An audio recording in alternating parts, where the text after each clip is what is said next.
Drapeau en berne, le monde est en deuil. La mort de Nelson Mandela à l'âge de 95 ans a provoqué une vive émotion. Autant de témoignages d'affection et d'admiration spontanée pour l'homme au poing levé, celui qui sacrifia sa vie pour lutter contre l'apartheid, le régime ségrégationniste sud-africain. L'homme de la réconciliation aussi dans son pays, un symbole de paix pour tous. Il était déjà entré dans l'histoire de son vivant. Mort, il prend place dans la conscience universelle. Nelson Mandela a changé bien plus que l'Afrique du Sud. Il a accéléré le cours du monde. Nelson Mandela restera comme l'homme de toutes les réconciliations. Un peu partout en Afrique, son rôle de médiateur dans les crises a été salué.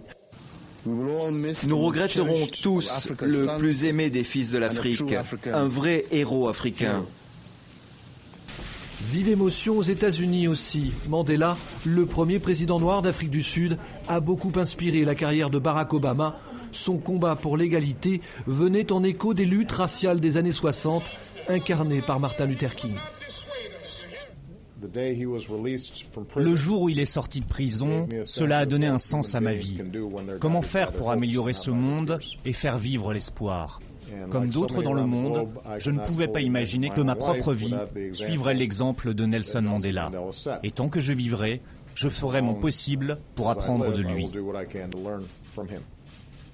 Partout, le combat humaniste de Nelson Mandela est resté gravé dans les mémoires. Shimon Peres, le président de l'État hébreu, longtemps froid avec lui pour son soutien à la cause palestinienne, pourrait d'ailleurs assister à ses funérailles.